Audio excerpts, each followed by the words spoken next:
अस्सलाम वालेकुम my YouTube family. कैसे हैं आप सब लोग? क्या हाल चाल है? उम्मीद है आप सब खैरियत से होंगे।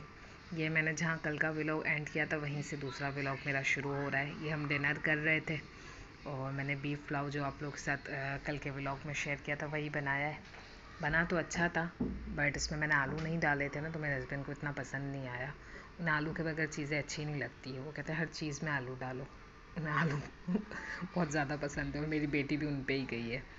और ये जो मेरे बेटे ने छाछ बनाई थी तो वो ये फिर है ना, मैं डाल रही थी ग्लासेस में। अच्छा, गर्मियों में ना छाछ बहुत अच्छी रहती है ना, इससे मतलब बना लेनी चाहिए। सर्दियों में तो सूट नहीं करती अक्सर लोगों को, जैसे मेरे घर में हाँ, मेरे हस्बैंड को, मेरे बेटे को, सबको नज़ले का प्रॉब्लम है। सर्दियों में ज़्यादा ठंडी चीज़ें लें तो फिर उन्हें चलती नहीं है, लेकिन गर्मियों में तो इस टाइप की चीज़ें सूट करती हैं, अच्छा रहता है। तो छाछ बनी भी बहुत अच्छी थी। और फिर मैंने रात को इसके बाद तो कोई क्लिप शूट नहीं किया था। और ये सुबह उठने के बाद मेरा यही काम होता है कि फ़्रेश होने के बाद जो है ना वो मैं गैलरी की तरफ जाती हूँ और थोड़ा बाहर का व्यू देखती हूँ। अब व्लॉगिंग स्टार्ट की है तो मैं ये मस्जिद का क्लिप बना लेती हूँ, मुझे अच्छा लगता है। वैसे भी मैं जाती भी इसीलिए थी गैलरी में कि मुझे अच्छा लगता था सुबह सुबह मस्जिद को देखना। और फिर इसके बाद सब हाउस वाइफ का हमारा एक ही टेंशन होता है कि नाश्ता बनाना है सबके लिए। और अच्छा, सबको उठाने की इतनी टेंशन होती है ना, बच्चों को, हस्बैंड को बस आवाज़ें देते रहो, ये लोग जल्दी उठ के आते नहीं है नाश्ते के लिए। खैर, मैंने यहाँ दूध निकाला हुआ था फ्रिज से और चाय का पानी चढ़ाया था, इसमें मैंने अदरक और इलायची डाली थी। अच्छा, मुझे चाय है ना बस ऐसे मतलब यूँ ही अच्छी लगती है, उसमें अदरक डाल दो, इलायची डाल दो, दालचीनी, कोई ना कोई चीज़ होनी चाहिए। सिर्फ पत्ती चीनी वाली चाय मुझे नहीं अच्छी लगती। अच्छा, फिर इसके बाद नाश्ते का मैं कोई क्लिप बना नहीं सकी क्योंकि लेट बहुत हो रहा था और बच्चे और जल्दी उठ के आए नहीं थे, इनको मैं कब से आवाज़ें दे रही थी। फिर नाश्ते का क्लिप बना नहीं। ये नाश्ता करने के बाद जो है ना, मैं कपड़े जो कल धोए थे वो सारे फ़ोल्ड करके रख रही थी। साथ साथ फ़ोल्ड करके रख दो ना तो इजी रहता है।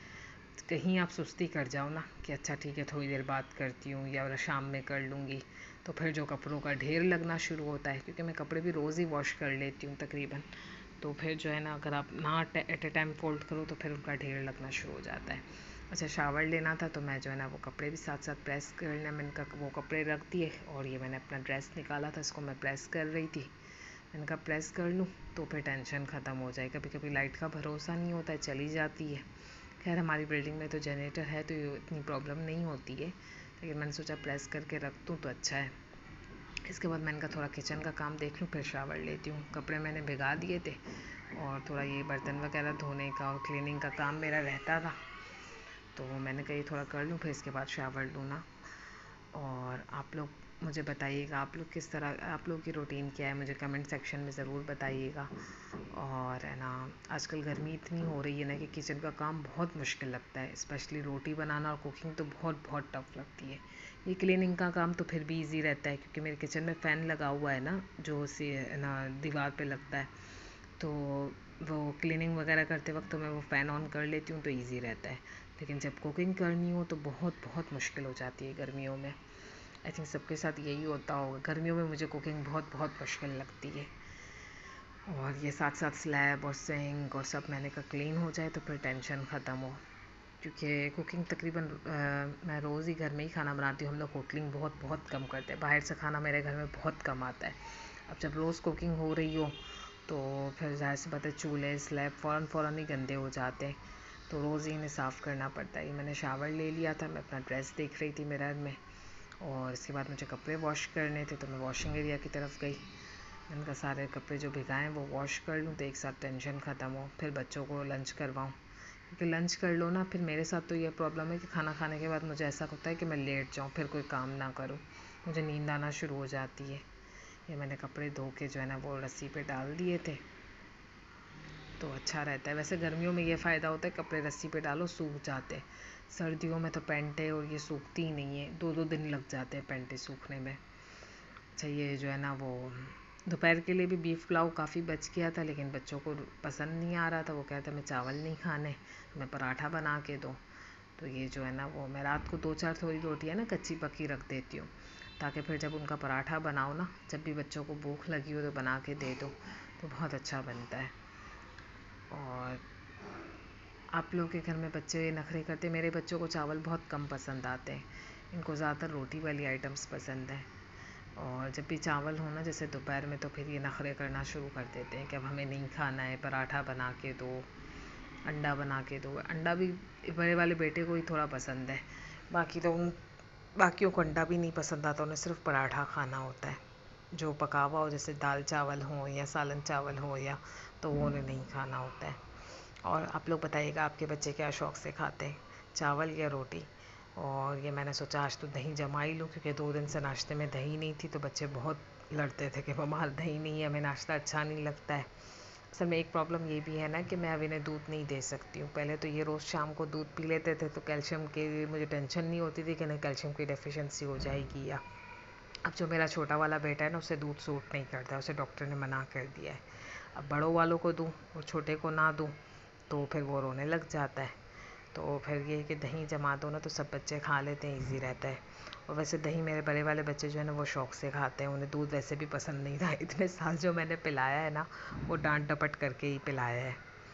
और ये मुझे दही थोड़ी सी ज़्यादा लग रही थी, तो मैंने थोड़ी सी निकाल ली थी, और इसमें मैंने अब दूध डाल देना है। अच्छा गर्मियाँ है ना, 3 घंटे वो निकलते हैं, फ़ौरन दही जम जाता है, फिर मैं इसको फ्रिज में रख देती हूँ। नहीं तो अगर ज़्यादा देर बाहर रह जाए ना, तो फिर खट्टा बन जाता है दही, और खट्टी दही फिर अच्छी भी नहीं लगती है।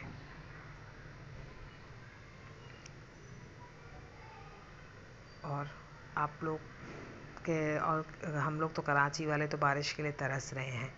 दूसरे शहरों में तो आई थिंक बारिशें हो गई हैं, कराची में पता नहीं कब बारिश होगी। बस अल्लाह ताला जब भी बारिश लाए कराची में खैर खिलाए। वैसे यहाँ कराची में पानी की भी शॉर्टेज हो रही है।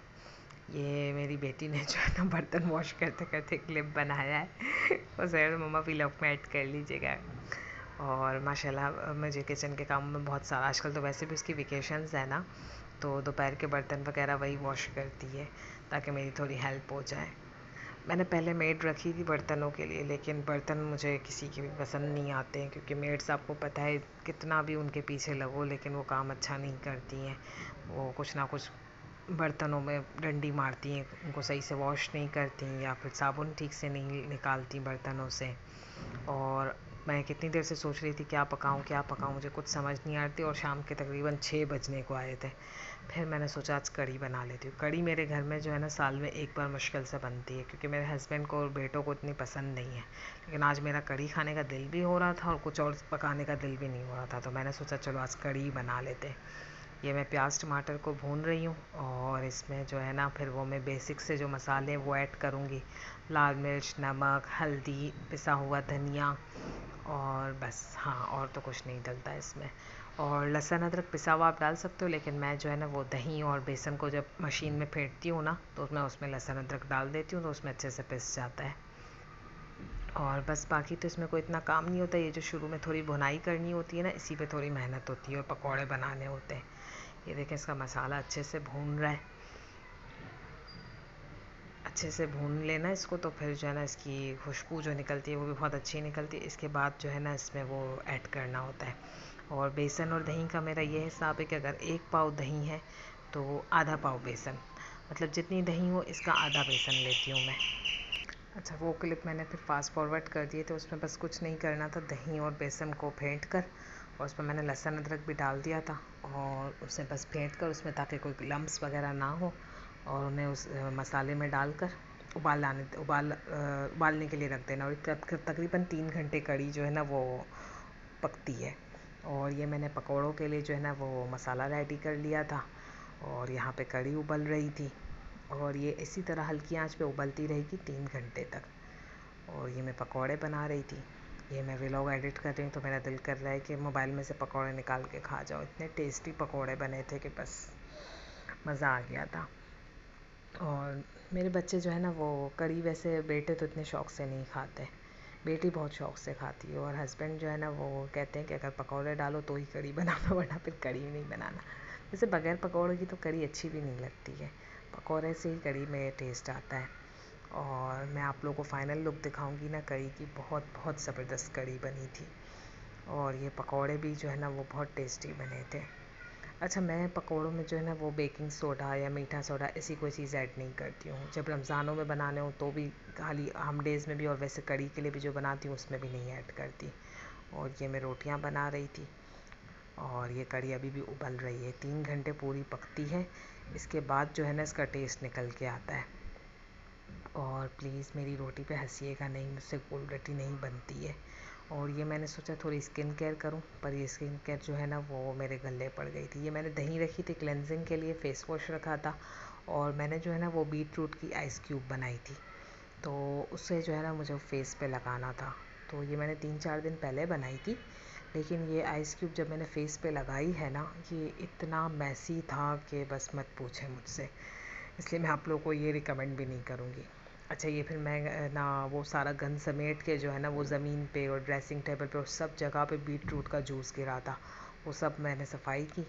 और अब मैं जो है ना ये मैं कढ़ी में पकौड़े डाल रही हूँ। कढ़ी 3 घंटे पूरी पक गई थी, और ये मैंने थोड़ी सी आंच तेज़ की है, इसमें मैंने पकौड़े डाल दिए। इसके बाद मैं जो है ना वो इसकी आंच बिल्कुल बंद कर दूँगी, इनको थोड़ा सा मिक्स करके और आंच बंद कर दूँगी। और इसके बाद जो है ना वो मैं इसमें बिगाड़ लगाऊंगी। बिगाड़ में मैं सिर्फ ज़ीरा और लाल गोल वाली मिर्चें डालती हूँ। कड़ी पत्ते मेरे पास थे नहीं, अगर वो हो तो उसको भी डालना चाहिए, उससे बहुत अच्छी खुशबू आती है।